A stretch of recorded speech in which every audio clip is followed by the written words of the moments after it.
Hello and welcome to my channel. This is a WIPnChat.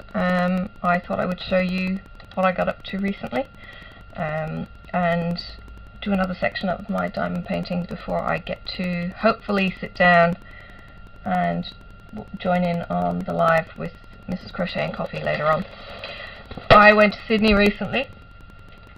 My 24-year-old son had open heart surgery for his second time, and while I was there I needed a distraction. When he was actually in surgery, it was getting a little bit late in the day and I was wanting some downtime, so I tried doing my very first special gem rhinestone diamond painting, and I really loved doing this. I'm so glad I brought this one up. I actually brought 4 kits with me.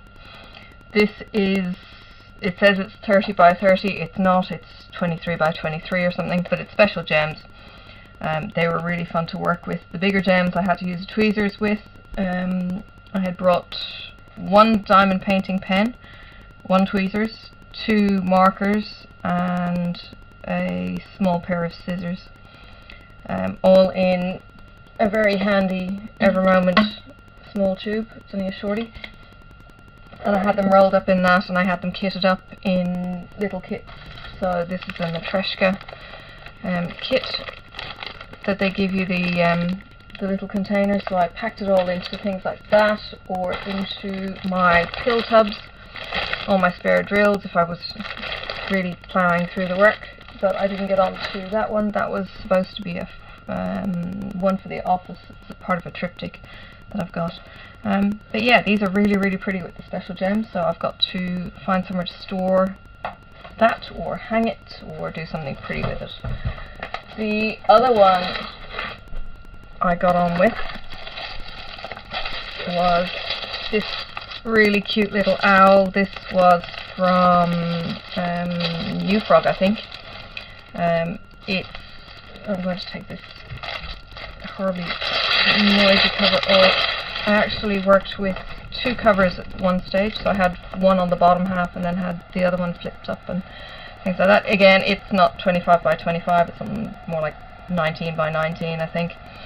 The glue is slidey, it's not really sticky, so it's been interesting, but it's a nice little one to work on. That was out of I think the peel boxes. Yep. So that was the peel box. That's my owls. That's all my drills in here. Nice and compact. And you know what? I packed up and I didn't have a tray. I'm a genius. So I raided the cupboards. This is a flat lid, and I used a hummus tub dip, and it worked really well. I think what probably gave me the inspiration is using this on one of my first kits, which were on the cheap kits. You get these stupid little trays which are probably only ever good for rubbish because they've no ridges in them and makes flipping the diamonds really difficult. Now the hummus lid is actually got a bit of texture on the top, so I was able to use that without any issues whatsoever, and it was awesome. So yes, if you're ever caught short, think laterally and you might be surprised with how good you can do something. So yeah, I've got to finish that. I don't think I'll give that to the kids. I think the initial intent might have been to give this to one of the step kids, but they aren't progressing very well with their kits. They're more interested in Minecraft or avoiding work, or I don't know. Anyway, there's where I'm at with that. This is my current work in progress. Excuse me for 1 second. It's where are we now? We're in the end of April in Hobart, and the weather has turned, so I had to adjust my granny rug. I'm feeling a bit old, and I should go and get my Ugg boots and put them on, but I've already started recording, so you're stuck with me as I am, and the granny rug is now around my ankles, keeping the draft out. I have rolled this up a little bit more because I finished another row, and I wanted to wait to show you on video how I go on to the next section. The section ends here. I need to get that piece flat on my Lightpad, so you know what, that's how easy it is to move on to the next bit. Now that will flatten with time as it relaxes. I haven't got a clip as such that I can pin it down to the board. I will just have to put some heavier weights or even place my drills on there as I go. Now the first section I've got, because I happen to be right-handed and I work left to right, it's just my preference, which in fact is top to bottom because it's a landscape image. So next section, and it's not as terrible as some of my previous sections. Some of my previous sections has been literally just one colour, which has been the sky kind of creamy blue. Some of these drills do pop up when it's rolled up, but I'm hoping that with the pressure of the rolls it will actually keep them reasonably tight. I have rollered this each and every time I either take it out or I'm starting on a new section. I will roller over my previous sections and stuff, but I fully anticipate that this is going to have unstickier bits and I'm going to have to use some kind of seal on it eventually. So yeah, there you go. Let's get started. So you can see already how it's relaxing down that little bit. Sometimes you got to pull it just that little bit further. What I did on one of my new kits that I did an unboxing for the other day, I actually trimmed, the sticky actually goes to round about here. It's actually quite a long way out, which is actually wider than my washi tape. I actually got my knife and I trimmed it and then peeled off the excess, and that worked a treat. So next time around I'm going to do that. So on this occasion I'm going to get some washi tape. Excuse me for blocking cameras.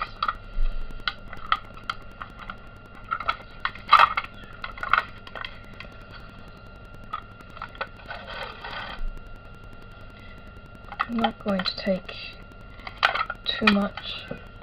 I've got some washi tape in these nifty little holders. These are like $4 on AliExpress. They hold 5 normal size washi tapes, which isn't an awful lot.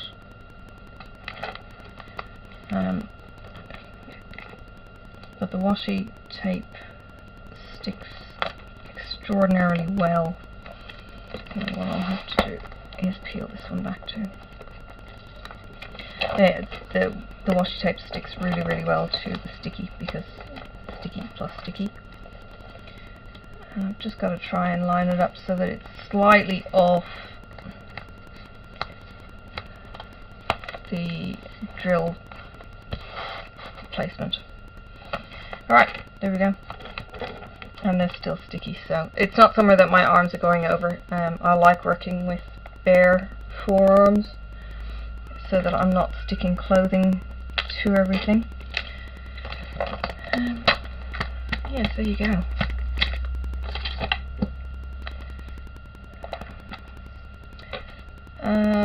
Yeah, as I said, my middle boy had open heart surgery. This is the second time. He had it before at the age of, 17. He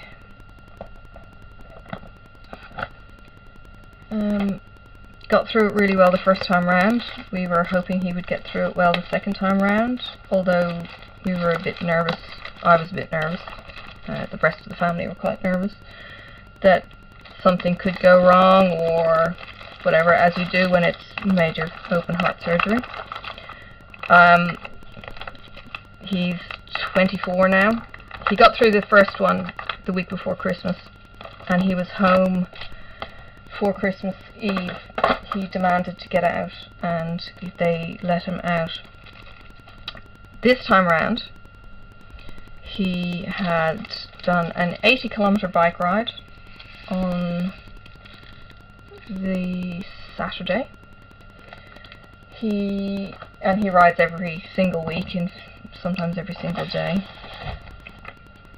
So he's ridden 80 kilometres the couple of days before surgery. He gets out of surgery in fairly regular time. They usually have a set time that it's going to take. And I went into the hospital to see him, and he's sitting up, the breathing tube still in, but he's more awake this time than he was the first time I saw him after his first surgery, where he was still out of it and fighting the breathing tube and stuff. This time around, we must have seen him later, but he was well, not aware, but he was responsive. He doesn't remember any of this, but he was responsive. He gave me a thumbs up for a photograph for the family, because I was the initial contact for the family chat.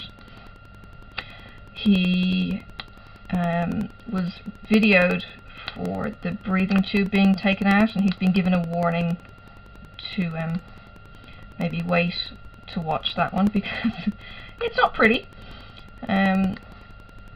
having the breathing tube taken out, and he definitely doesn't remember that.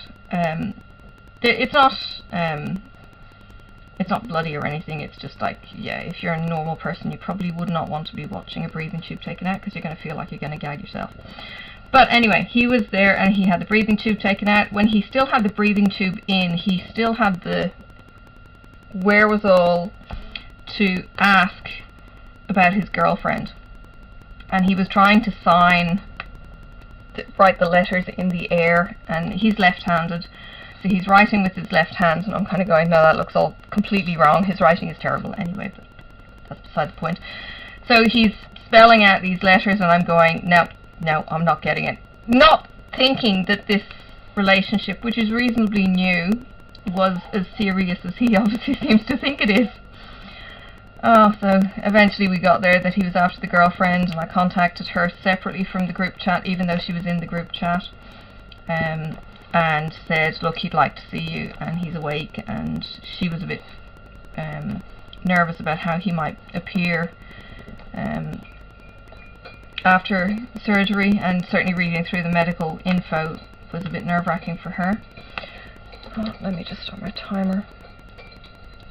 And yeah, she ended up coming in later on that evening, which was really good, because the directions to get to the emergency room were like in the front door and down to a certain block and then up a certain level, and then you've got to get through the ICU waiting room, and there's interview rooms off to the sides where obviously for major incidents the doctors then talk to family who haven't actually seen their people yet.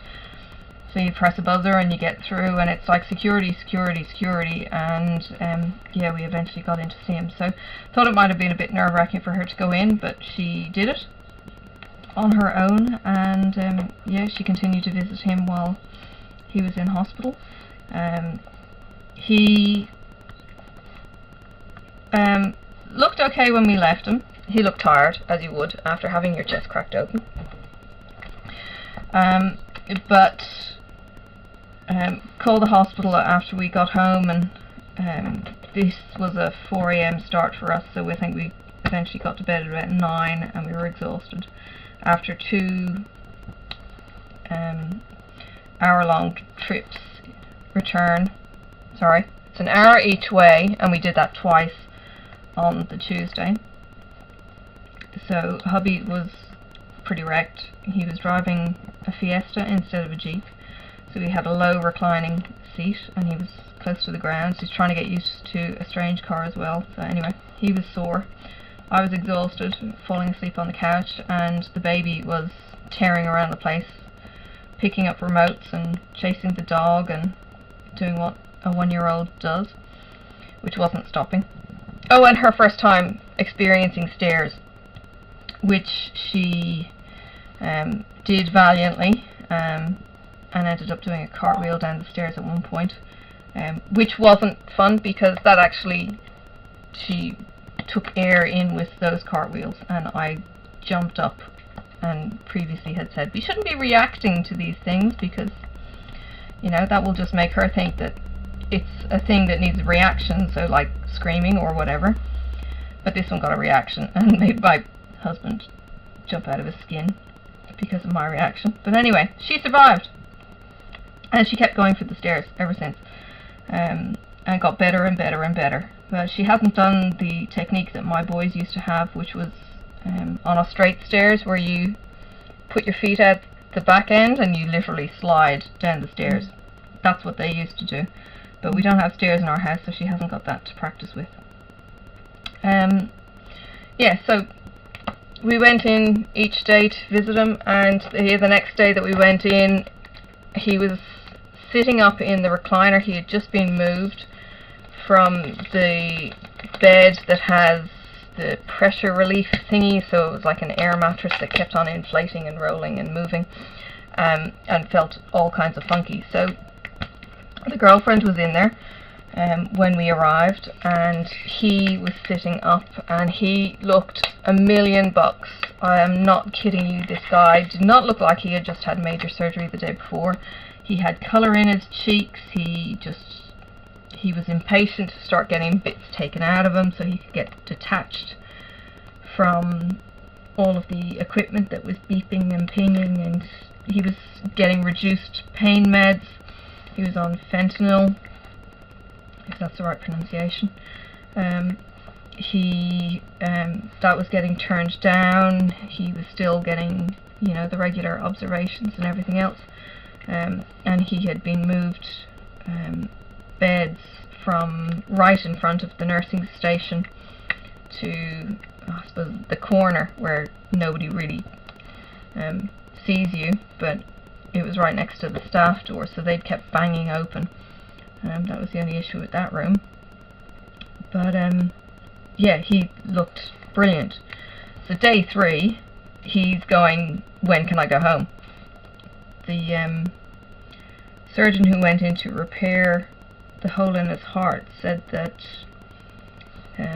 they thought they were going in, I think that we had got the impression that they were going in for a stitch repair that had burst from his first surgery that they discovered 3 months after his initial surgery, and the surgeon implied that this time round it seemed to be a brand new hole that maybe had been punched through from the last surgery. But either way, there wasn't new holes between then and now, so 5 years. It's just been that one hole that's been causing him the issues, and as soon as he became symptomatic they dealt with it.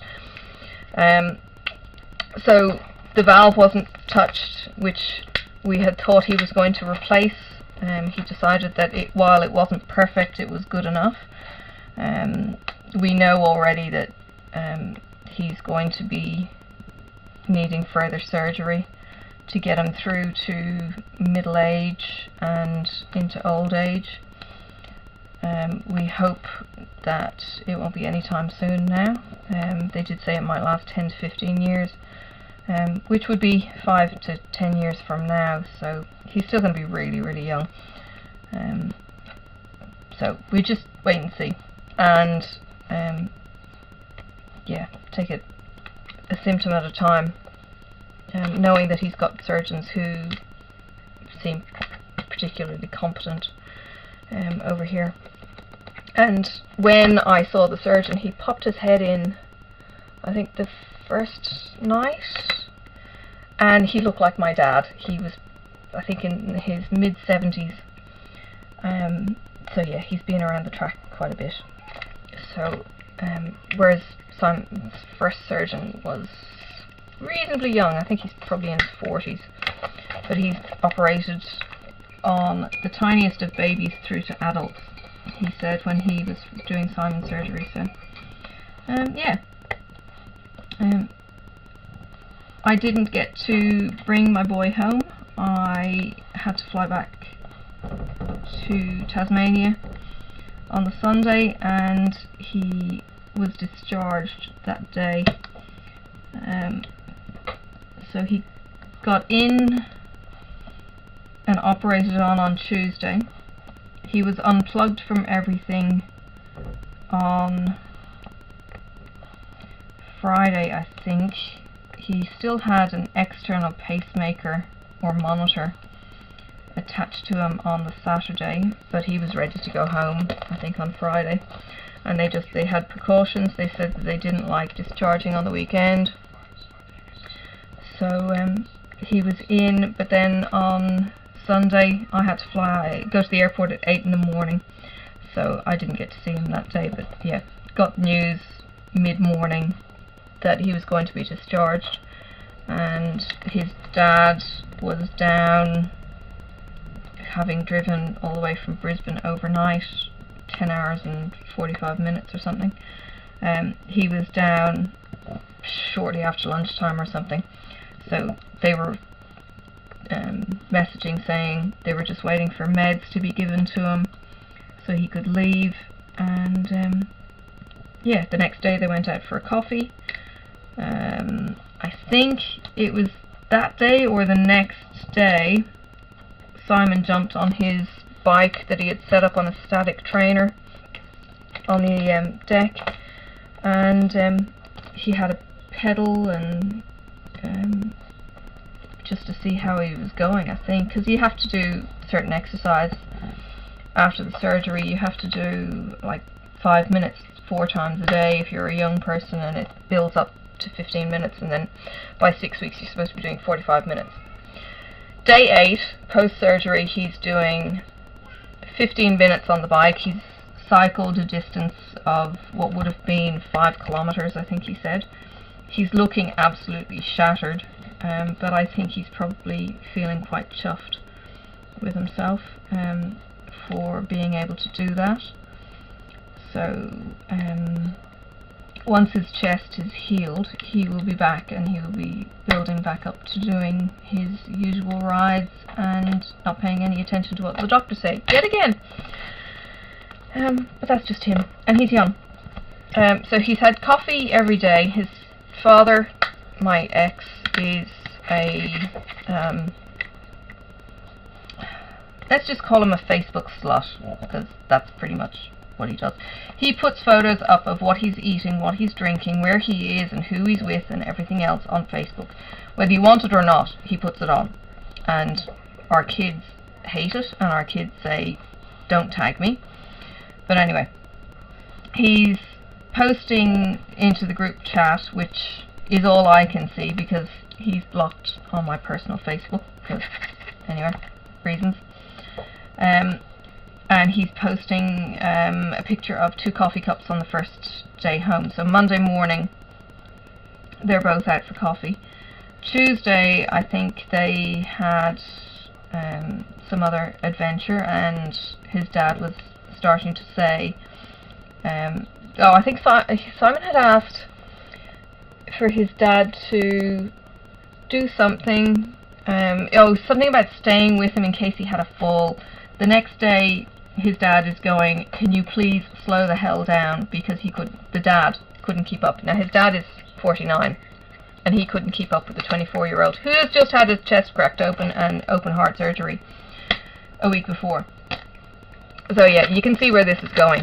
So the next day he's on the bike and he's posting on Instagram, as he does, because he's got a wicked sense of humour. And yeah, so he's there in all his glory with his t-shirt in his hand, so everyone can see his scars, which there are a few right now, with drain holes and everything else. Excuse me, I keep hitting my mouse and I hope it's not going to do something stupid.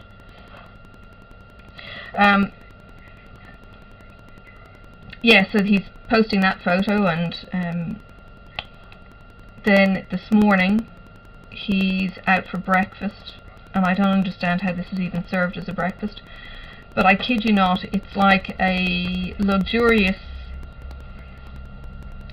Hungry Jack's, I think would probably be the best maybe idea. Hungry Jack's Burger King. It's a double burger with cheese dripping off it, with this brown bun. It's been cut into half by somebody, and the rest of the plate is fries.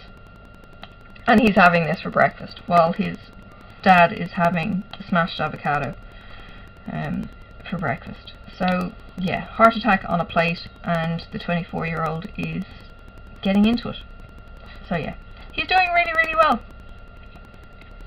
I'm amazed at how fast kids, for want of a better term, recover from surgery. But seriously, this guy is so fit.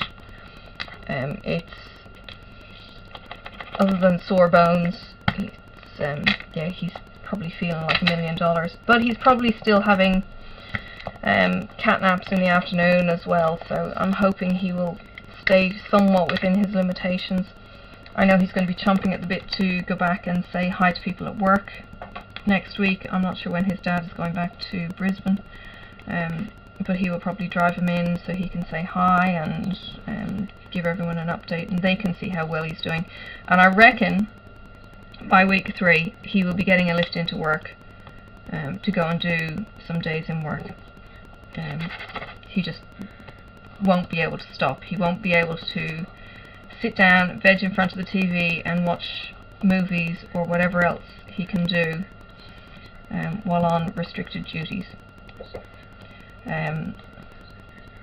We teased him because some of the pre-op info that they give you, pre or post-op more importantly, mentioned sex.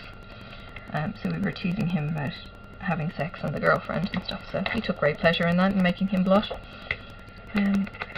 Yeah, so he's probably going to be wanting to get back into normal living really quickly. What else did we do? We found Irish chocolate in his local supermarket. Oh my god. There's a particular bar that I like. I have one here.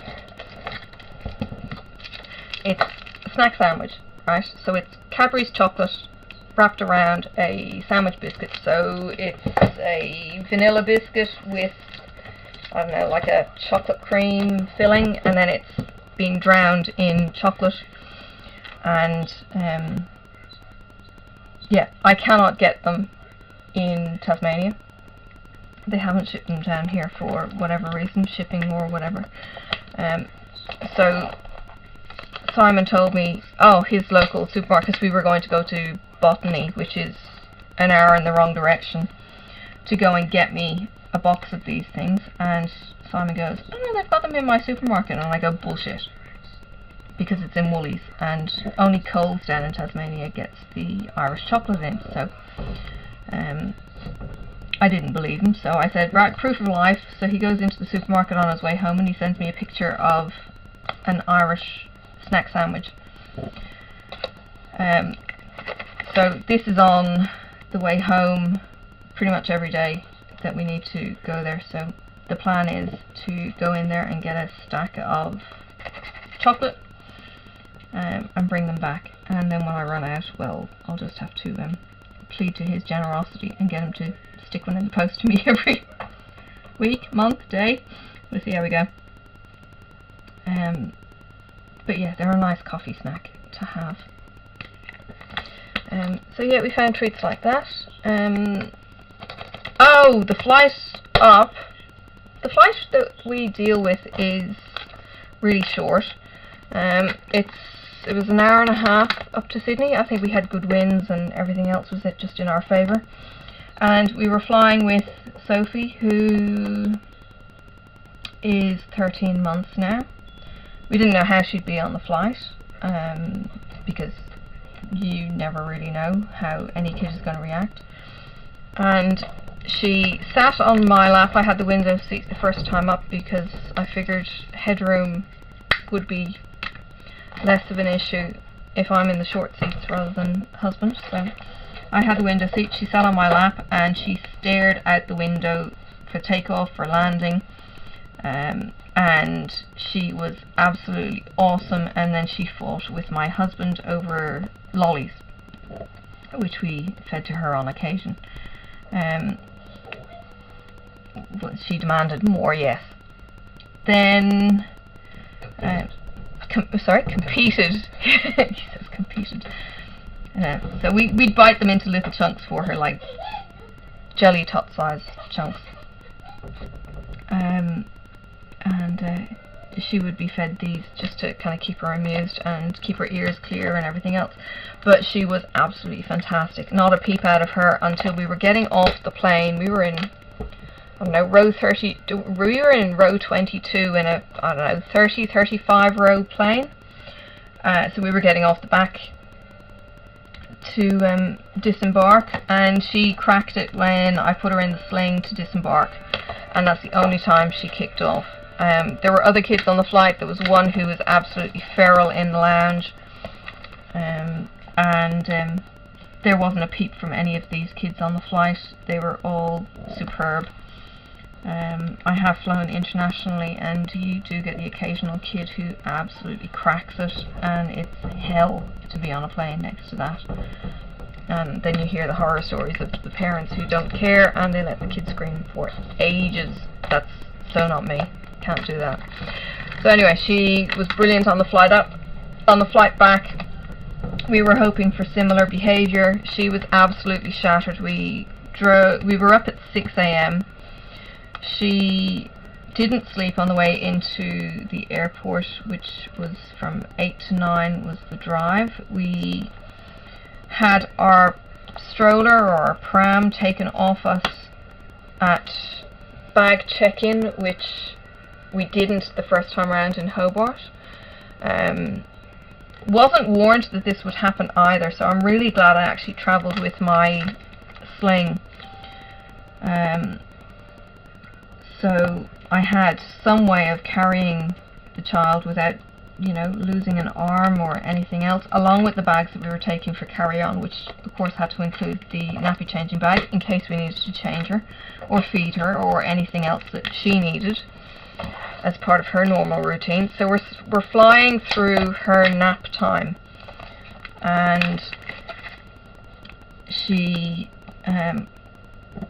we're not flying through her nap time, we're actually waiting to fly through her nap time. So she's wide awake, take her for a walk, go down to the toilet, give her a change, do what you do to make them comfortable, and got on the flight. And this time around she doesn't want to sit on my lap, so she's sitting on my husband's lap. He puts the seatbelt onto her, we give her a couple of the lollies, and the plane takes off. She doesn't really show much interest out the window or anything this time around, and next thing we know she is completely conked out on his lap and stays conked out pretty much for the duration until he's starting to, I think, feel the weight of her and starts wriggling around trying to get comfortable again. And she wakes up probably 10 minutes before we land. So again, another absolute dream flight. She's an awesome, awesome kid. Then we had our pickup. I don't know what's with people who don't follow instructions. We had to go to the other end of the terminal to collect our bags.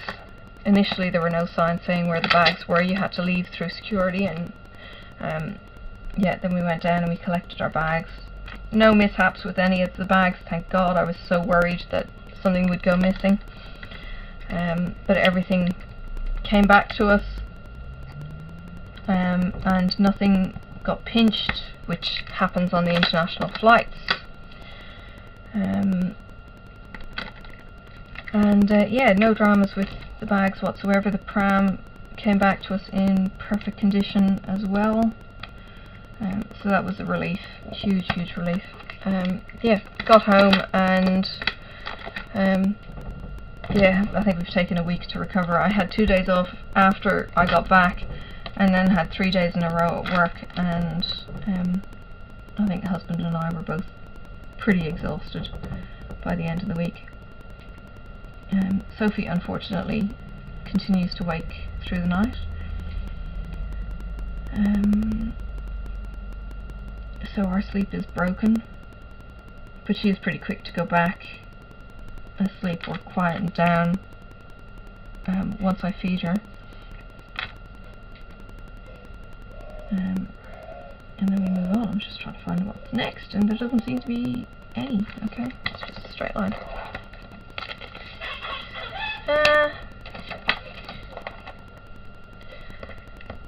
Oh yeah, when I was going to Sydney, I tried to do something slightly innovative, which was going to be well, I wasn't going to bring my A3 Lightpad up because I knew that it would get broken, it's just too big.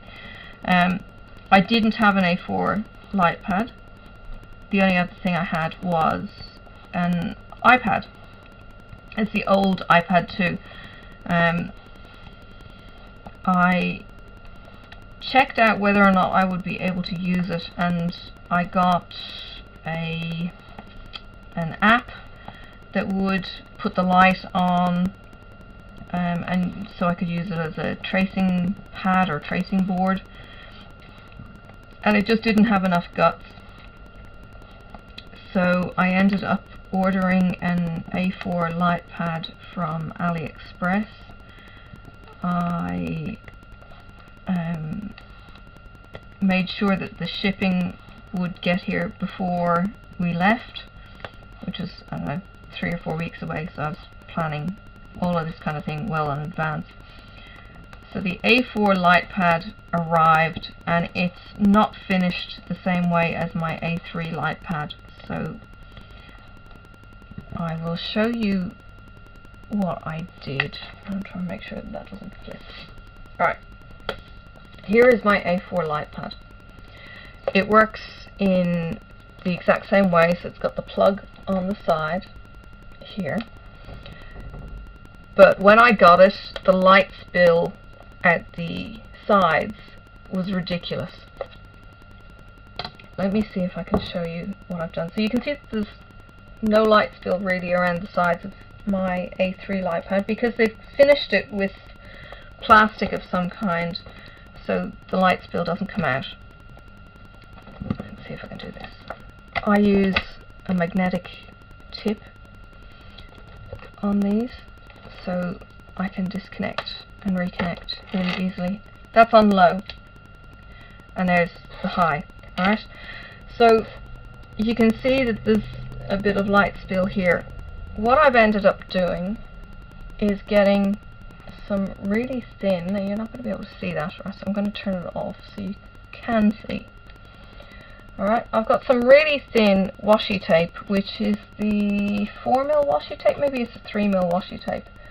And I've put it on the edge to block the light spill.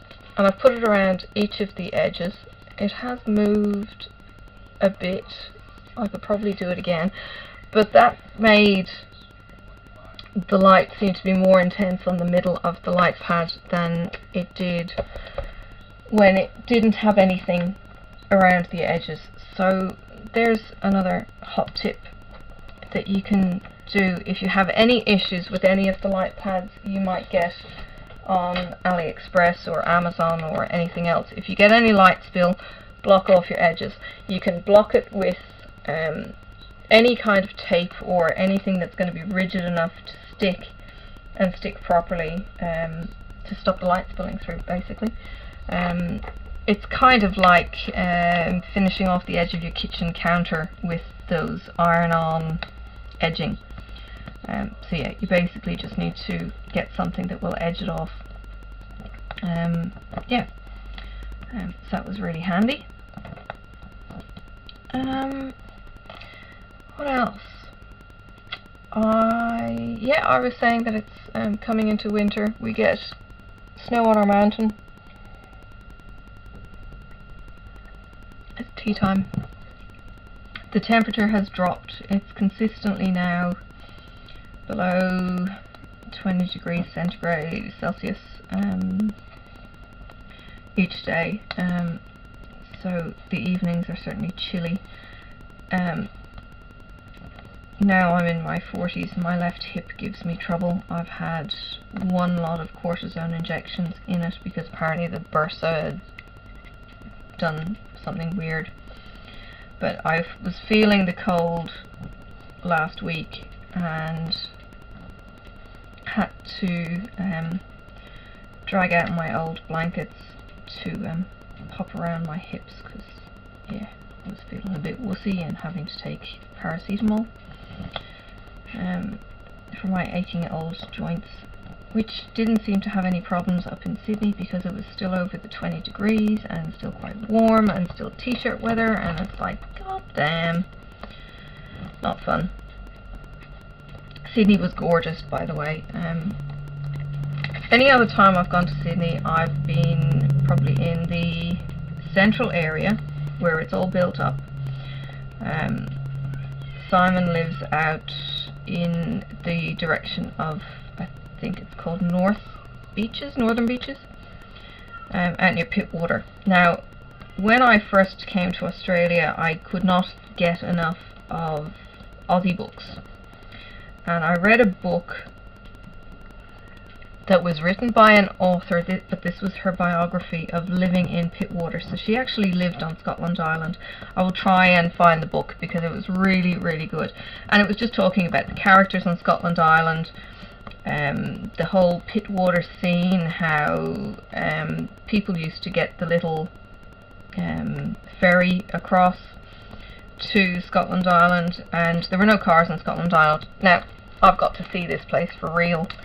And it's like 100 meters away from shore, and the houses then nestle around the coast, and there must be some up in the trees as well, on this little island in this tiny little bay. And I think there's one other island in this bay that's all twists and turns and beautiful motorbike roads, if only there weren't cars on it. If you go out this headland, which I think is West Heads, you can drive all the way out to the headland, and there's a national park at the end. There's a viewing area. I will try and remember to post a photo of the view, not of the West Heads, but the view of, I think it's Northern Beaches.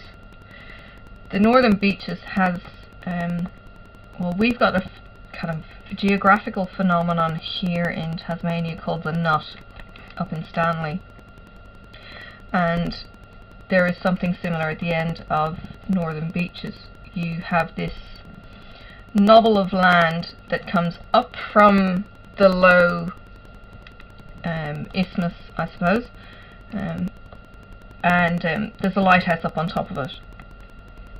And it's absolutely gorgeous. So I've got this view from West Heads, which is higher in, it's higher up, so you've got a kind of oversight view of this, and yeah, it's just incredible. So these are the areas where my boy is living, and there is valleys of trees and rainforesty trees and palms and all sorts of different kind of vegetation, and I wasn't expecting that from Sydney. There's one area that you drive around, the highway that goes in, it's like one road in and one road out onto the Northern Beaches, and you drive around this bend and you just get the view of the sea, and it reminds me of one of the views we have here in Tasmania coming down from Huonville on the mountain, and you come around the corner and you get to see this view over towards the Eastern Shore and South Arm and Opossum Bay and all these gorgeous places, and it's just an aerial view over these bays and hills and everything else. So it's really, really pretty. Simon goes bike riding in these areas on a weekly basis with his cycling group. He knows all the coffee joints. He was just able to drive me around and show me some of the places that he gets to enjoy, and I'm so proud of how he's done at his age. Making a go of moving interstate, living on his own, away from family. He had initially gone with his girlfriend or fiance, and she couldn't deal with being away from Tasmania. Fiance? his fiancée. Fiance. Right. My husband's got his hoodie over his ears. No.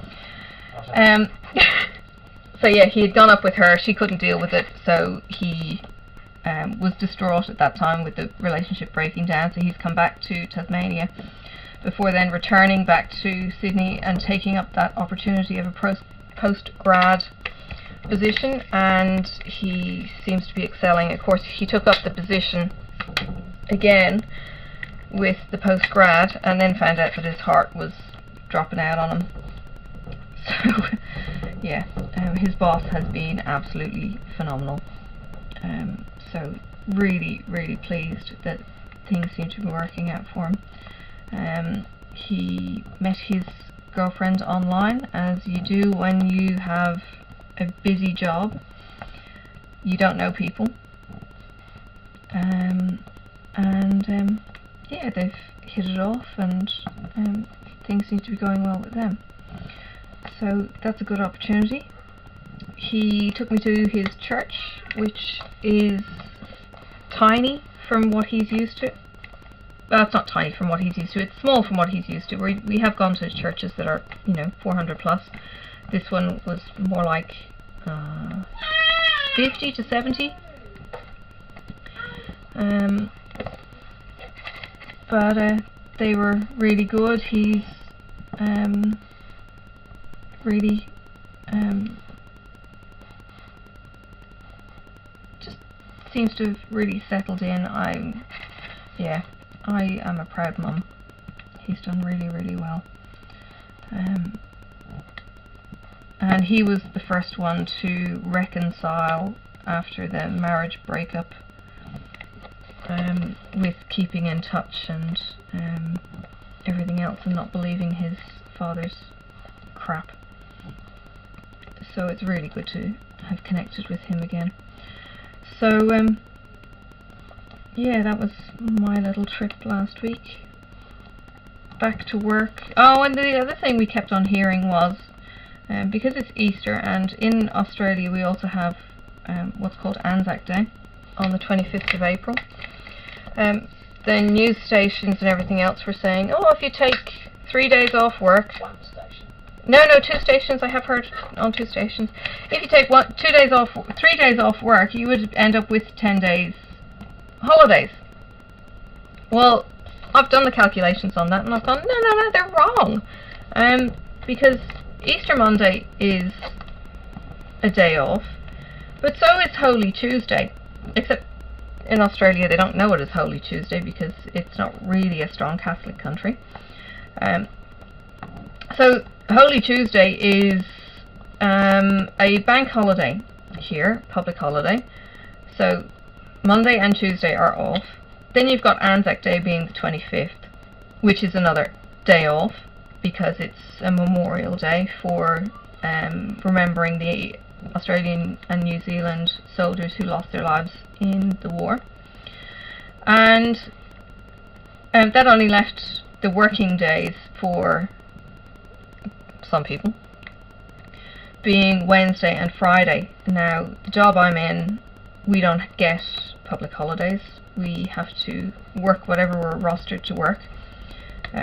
My role just happens to be a more Monday to Friday role, which is fine. So I was off on the Monday, Tuesday as toil, and I have been taking Wednesday off as my rostered day off temporarily while I do a return to work kind of thing after Toil.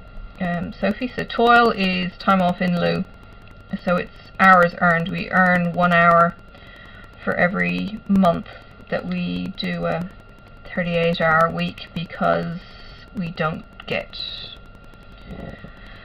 something. Anyway, we earn the time.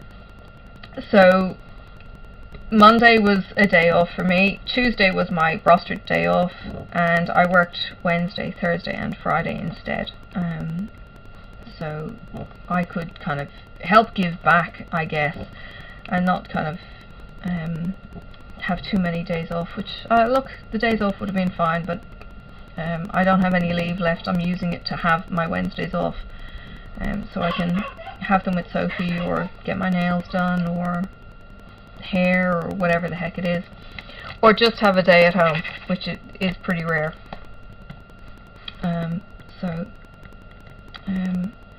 I worked the Wednesday. Thursday was a paperwork day, and Friday was a paperwork day.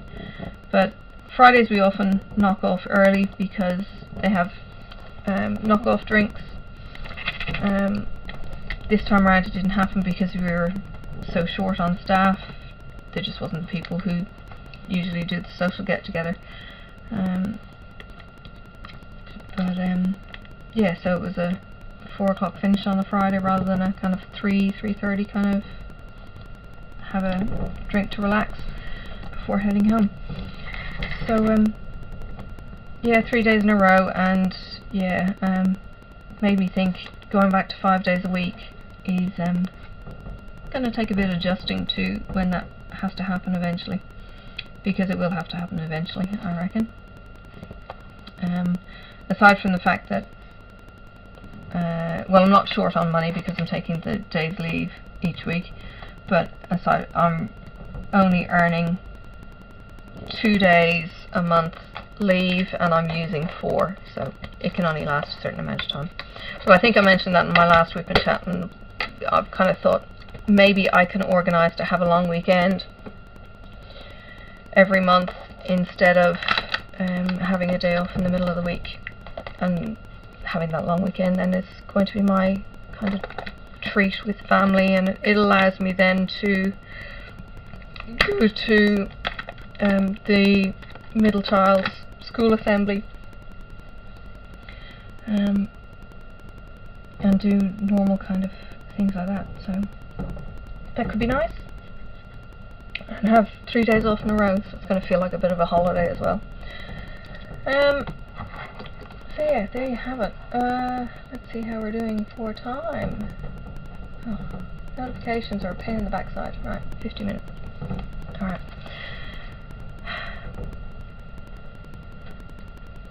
What else was I going to talk about? It's been really nice catching up on videos. I've actually been a little bit cheeky. Not that it's not allowed. I normally play the radio in my office. I have an office on my own, so I don't have to put up with other people's noise around, except around the photocopier, which is outside my door. So I play my radio, and instead what I've been doing is playing YouTube. So I've been catching up on some of the videos there. So that's been really nice. I've come across a couple of newbies for me. I'm not quite sure how Ken's creation popped up into my YouTube list. They were doing some acrylic pouring art. I watched it and then saw their next couple of videos. Ken posts lots of videos. He's either a daily poster or multiple posts in a day. I think Ken and Sean are partners, and Ken is pretty much the instigator with this, and Ken recently got to over 100,000 viewers, and I'm kind of thinking, oh my god, how in the heck do you even get there? And then I found, sorry, subscribers. So they're now over 101,000 subscribers. At 100,000 subscribers, apparently you get a big ass A4 kind of plaque from YouTube saying, hey, well done, which is a bit of an achievement. And poor old Ken had a bit of a cry, and yeah, it was gorgeous to watch. Actually, his reaction was just beautiful. Yeah, so enjoyed getting to know them, and I will probably watch some of them in the future. They seem to do crafty things, and they also do reviews and everything else, so there's a lot going on that channel. Whether I watch that regularly, I don't know. I tend to like sticking with my diamond painting kind of videos just because it's a hobby I like. I like the YouTubers who do it. I probably follow well, all the popular ones. I watch Ella, I watch Doni, I catch up with Wendy on Gone Off My Meds. I watch Stitcherista because she does more than just diamond painting, and she also does book reviews, and I think I have ended up getting books out of the library following her reviews, and haven't been disappointed yet. Actually, the only thing that does disappoint me is I can't read the books quick enough within the renewal time, because the books that she's choosing are reasonably popular, and if somebody else has a hold on a book, you can't renew it, which is quite rude, actually. You should be allowed to renew a book at least once, even if somebody else has a hold on it. But they're the rules, and it's a pain in the backside. So I have put more books on hold. I think I was in like 80 in line for Robert Galbraith's Lethal White. Okay, she didn't recommend that one. But I had started reading Robert Galbraith, who's actually J.K. Rowling.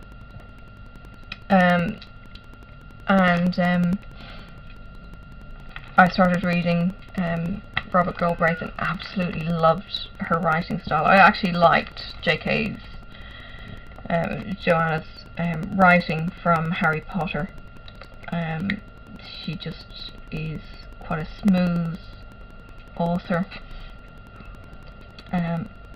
So read the Robert Galbraith when I found out that she had written it, and that's all Cormoran Strike series. There is also a TV series on it which I am watching.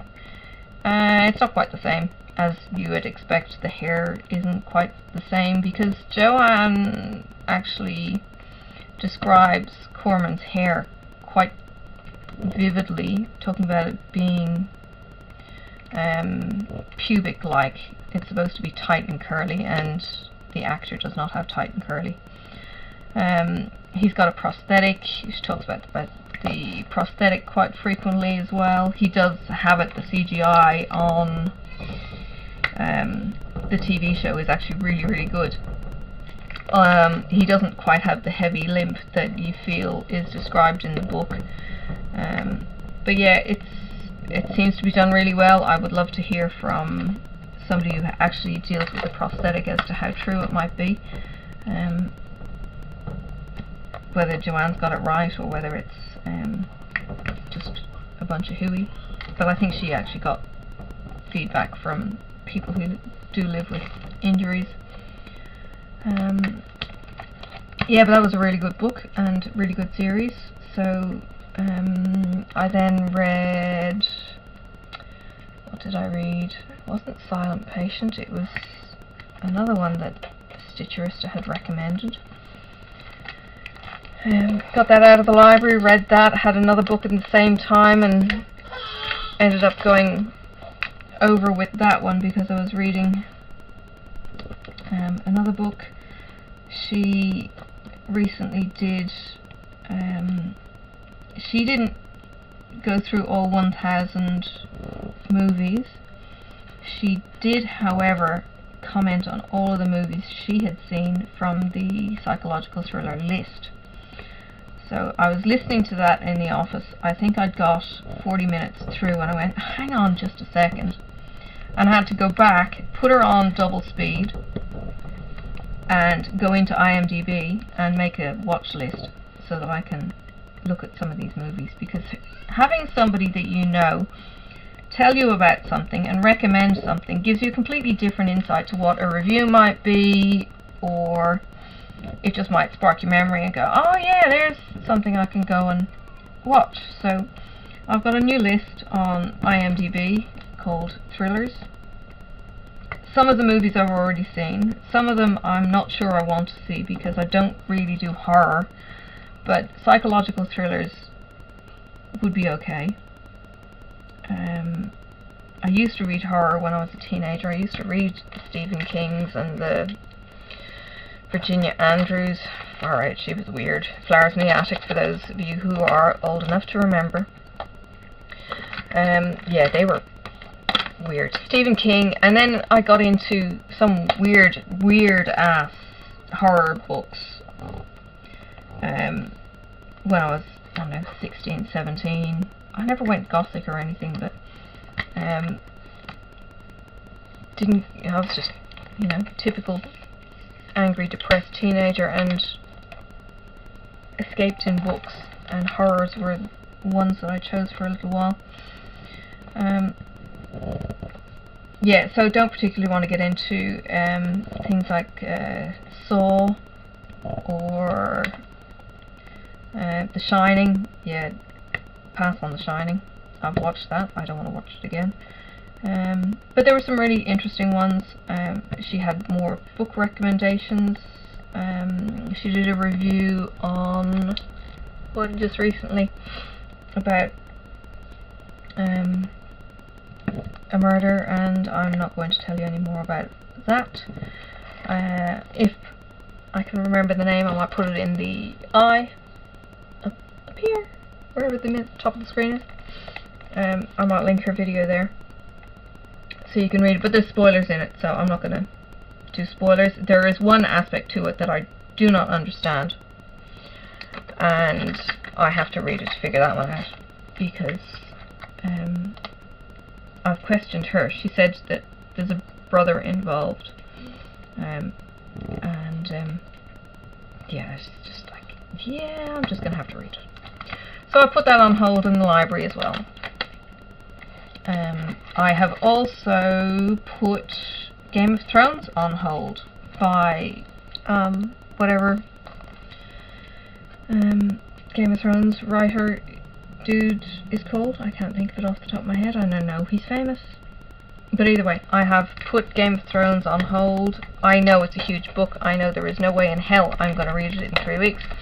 My aim for putting it on hold is so that I don't have to spend money on what could potentially be a crap book with an unknown writer, an unknown writer style. So I am going to get it from the library, and if I like it, I will probably start buying the series. I did the exact same with Diane Gabaldon. Yeah, I think that's her name. Anyway, the Outlander chick.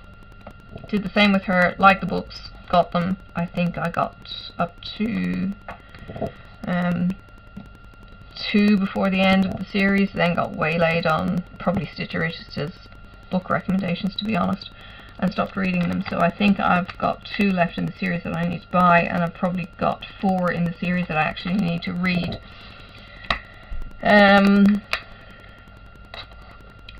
The only time I have really to read, or the only time that I make to read, seems to be when I'm going to bed, or in bed for my downtime. I spend far too much time looking at Facebook. But hey, it's the diamond painting community, and you guys are awesome. So I keep going on there, and I keep seeing new things. And then I've joined this group called Diamond Painters Psych Ward, and then the click is in quotes.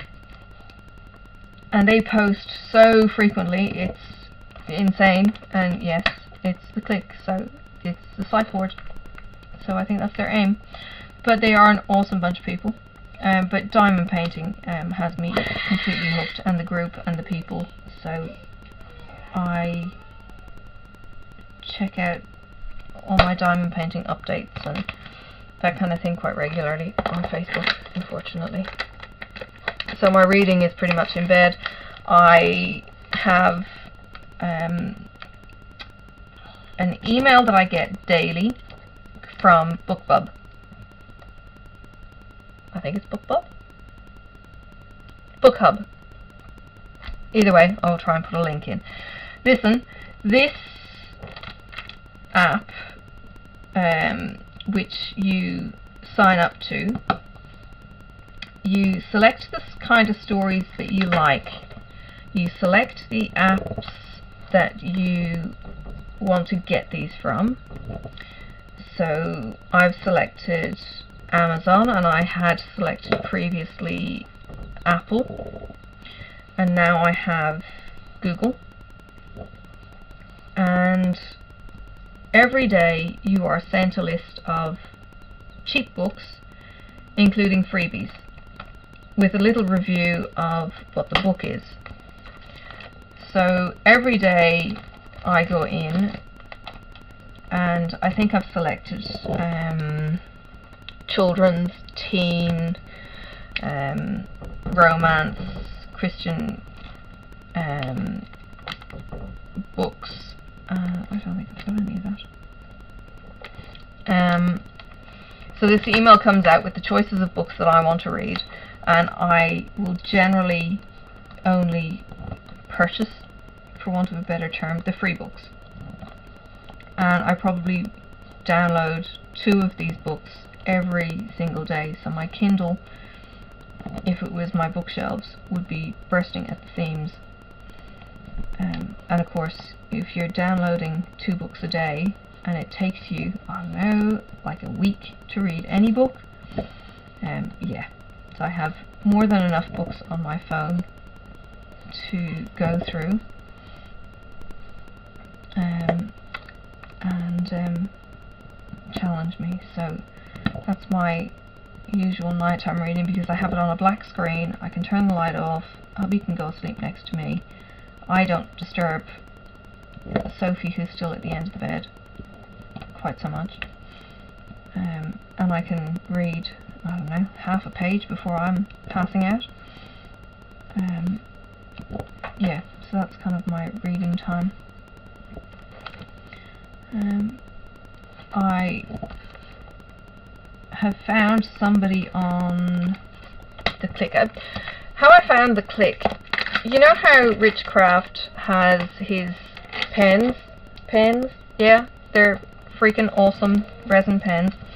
Anyway, Rich did a competition coming up to Easter where you had to find a new group that had his pen hidden in it. And I thought, yeah, how hard can this be? How many diamond painting groups are there? Well, you know what? I hadn't heard of the Click, so I had asked him if this was supposed to be a diamond painting group, and he said yeah.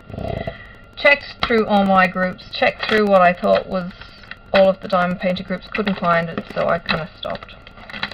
I got a message then from what turned out to be the moderator from the group, and she said, had I found it yet? And I said no. And she told me where it was, because she's the moderator of this group and maybe they wanted more members or whatever. So I've gone to join this group, found the picture, didn't win the pen, but found the group, and the moderator was from the Australian side of the world. Joined up, and there was something maybe asked about who was where, and I got a contact from one of the other members in the group, Angela, who contacted me and said, hey, I'm up the road from you. And I think we were paired up as what's called ward buddies. So the ward buddy system is a system where you basically buy a diamond painting swap. So you're buying for that person and they're buying for you, and you get to do the swap. Well, Angela contacted me, said, hey, I'm your ward buddy, and I'm going, yeah, okay. And she's going, and I'm from New Norfolk, which is 25 minutes up the road.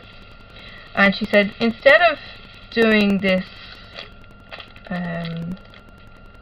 you know, I mail, you mail kind of thing, she's going, how about we do the swap thingy, you know, order the diamond painting, and we meet up to do the exchange. And it's like, yeah, cool, we can do that. And I'm, you know, usually a bit cautious about who you meet online and stuff. But got chatting with her on Messenger and friended her on Facebook, and she's going, oh, we have a mutual friend. And I was going, yeah. And she goes, I used him as a character in my book. And I'm going, okay. And I was like, tell me more. And she sends me the link to her book. Oh my god, I think I spent about half an hour jumping between stupid Amazon.com and Amazon.com.au trying to find her, because her name wasn't coming up properly on the search. Anyway, got there eventually. And this gorgeous woman has gone and sent me her book for free. And I'm kind of going, oh, it's that one, right, yeah, I'm not really into witches and warlocks and weird stuff like that. You know, Harry Potter was probably my limit. I'll do dragons, but witches, warlocks, probably less than my thing. Anyway, read the book, kind of being polite, and kind of thought, oh, okay, some of this is a little bit odd. She used expressions like, instead of, you know how you'd say, oh my god, she would say, oh my warlock. And it's just a really odd expression.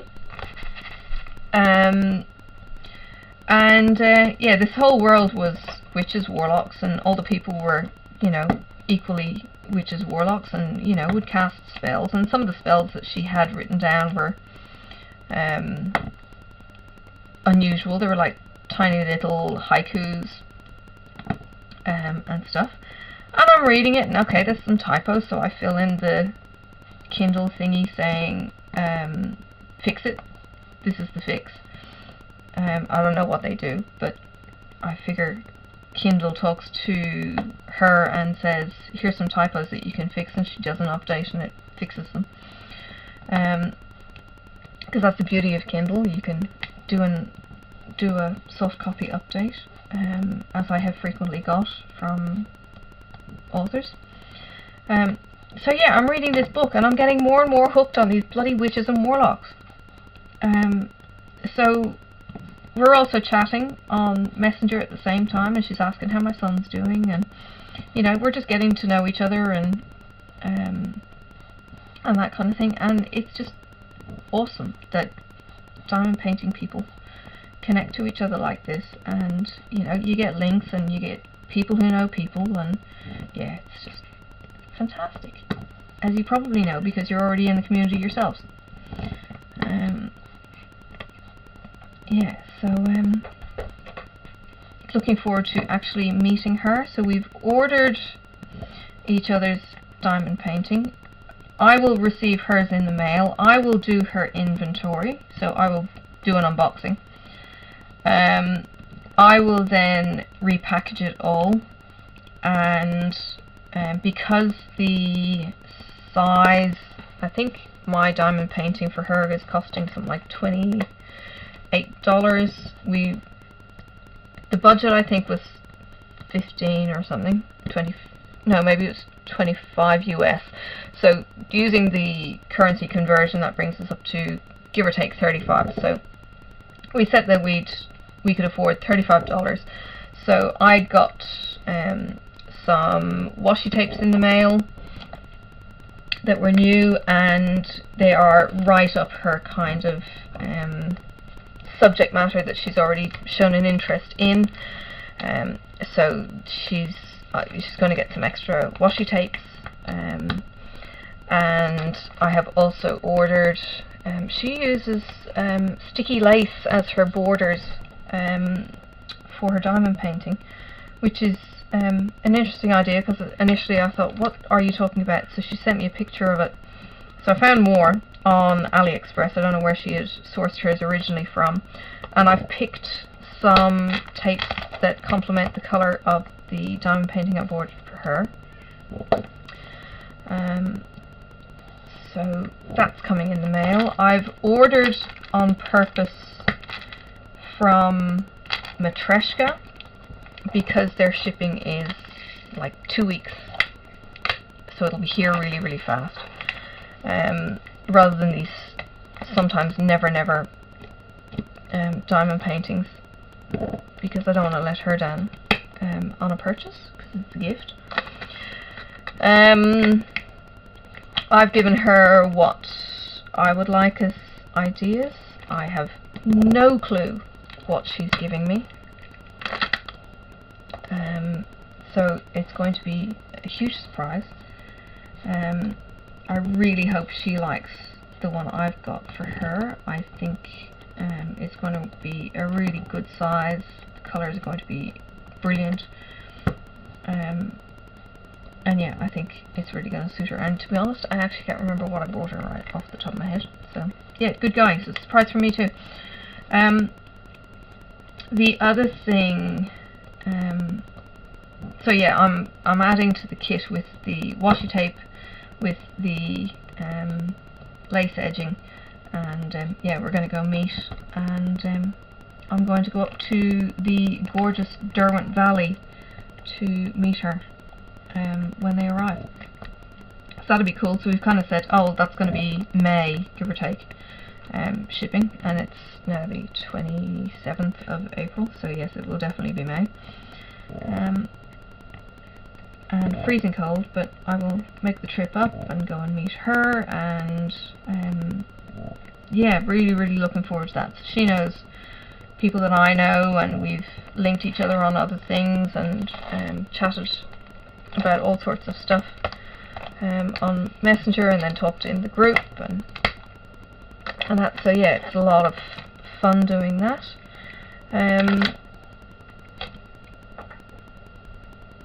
Yeah, there was something I was going to say from all of that. Oh yes, the other thing I did was on one of the other groups was join a mystery swap.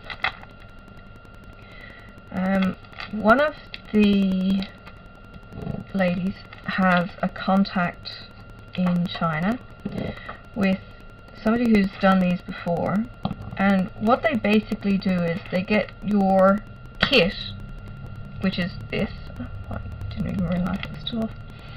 They get your kit, and you know how the colours are all filled in on your canvas?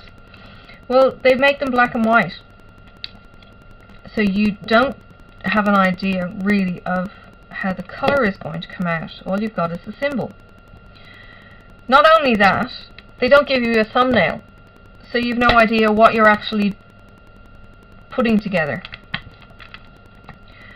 So I was matched up with somebody who chose the same level as me. So we both went into, I don't know, 40 by 40 or something size. So we got chatting, and she said that she was from Washington State. She liked certain things, and I went and I googled, and she mentioned something first, and I went, yeah, what? She gives me the topic, and I'm going, yeah, okay. And I said, can you give me an example, because I actually don't know what you're talking about. And she gave me an example, and I was like, oh, right. Did some googling, and this had to be a Google photo. This did not have to be a diamond painting. So this is really getting away from the normal AliExpress kind of thing. So we've got these Google photos, we've sent them off to get turned into diamond paintings, and what I've picked for her is basically a neon picture. I couldn't get her favourite colour being purple, so I think I ended up getting, I think it's red. So it's going to be a pretty much black painting with this neon image through it that she had said that she wanted. And I cannot wait to see what it's going to look like. I think it's going to be absolutely phenomenal. So she's not going to have a clue from looking at the black and white what the image is going to be. It's going to develop slowly, but I think the colours are going to be absolutely stunning. And the ideas that I gave her, also she has picked for me, and I can't wait to see what this is going to be. So yeah, big surprise with this mystery. Yeah, that'll be coming through in the mail at some point. Apparently this person in China needs to get our photographs, turn them into diamond paintings, print them, and then mail them to us. So hopefully we get ship tracking numbers and everything else. And yeah, so that will be an unboxing, and we'll wait and see what that will be. So yeah, I'm really enjoying this crazy community that we have doing diamond painting. But I am done. That was just a small section. So yeah, I will talk to you soon. Hope you enjoyed this WIPnChat and keeping up with where I'm up to. And yes, I had actually done a WIPnChat prior to my son going into surgery. Something happened with the audio, and I got all my rant out, and I had my WIPnChat, I think it was this block here, did my progress, but no sound, so I couldn't post it, which was a bit disappointing. So I might have to do something with that some other time. I might just do it as a WIPnChat where you can see what I'm doing, but I'll do a completely different subject matter. Yes, I will have to learn how to dub separate audio, which I think I've got the handle of. But Rachel Ray recently did one with her hubby, just asking questions on accents and stuff, so maybe I'll do something like that. You never know. So I'll get my Tasmanian husband involved, and we can do weird pronunciation. How many Tasmanian husbands have you got? I've only got one Tasmanian husband. I've only ever had one Tasmanian husband. So yeah, he's got the Aussie accent-ish, and I've got the Irish accent. So yeah, it could be quite fun. Rachel did the accent tag or questions. So yeah, we'll wait and see how we go with that, and how we can sit close enough together so that the mic picks both of us up really well. Because at the moment the mic is right above my workspace. So yeah, he'll have to either speak really loud or move in close to me. Yes, or we get really fancy with the microphones. So we'll see how we go. But that's a future kind of thing in the pipeline. It'll be completely out of sync with where my progress is on my diamond painting, but that's not going to matter, I don't think. Some people probably don't even watch where I'm going with my diamond painting, other than the beginning of this one, because I was showing you stuff. It's more about the listening and getting on with your own work. So I hope you have enjoyed listening, and you have got some progress done on your own works, and yeah, that you get somewhere with your diamond painting. I will talk to you soon. See you on the tubes in the future. Bye!